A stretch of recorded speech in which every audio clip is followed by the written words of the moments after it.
Hi guys. Happy birthday sa aming alaga. Pang-apat na buwan na niya ngayon. Napamanay feeds iyang simod. Katapos lang niyang inom, kain ng feeds. Nilalayan natin upang lumaki-laki yung katawan. Ayan. Kung sagbot lang ang ating ipapakain sa kanya, may tagalan itong Makauna niyang to. laki dahil mahina pa kumain ng sagbot. Damo. Sorry. Ng damo. Kaya inaalalayan natin na commercial feeds. Kasali na siya sa konsumo ng ating mga hayop na feeds. Wala nang matunaan si Palangga dahil wala nang tubig sa sobrang init.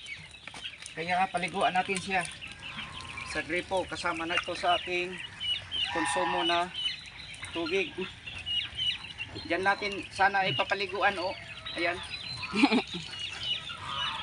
Kaso hindi kasya. Gusto niyang ganito lang dahil ayan, kinakagat yung tubig natin. Pag pinapakain natin ng feeds ang kalabaw, palagi painumin ng tubig dahil mainit ang katawan. Igang sa amo pa sa Bisaya.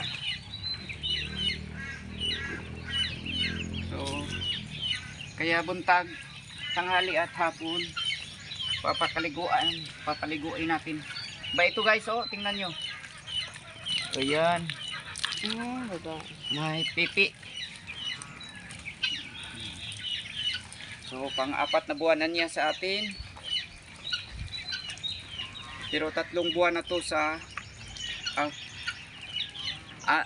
buwan na to bago namin na kuha. October 20 December. Yung sa iyang edad, gamay pa na siya, no? Mag 9 months na to siya ngayon. Pero pag-alaga namin ay 4 months pa. So magna 9 months na siya. So birthday niya ngayon. Mag birthday tayo ngayon sa iyo. Mag-celebrate tayo dahil nakasurvive ka na 9 na buwan. Yun lang po. Maraming salamat po. God bless sa lahat. Happy farming.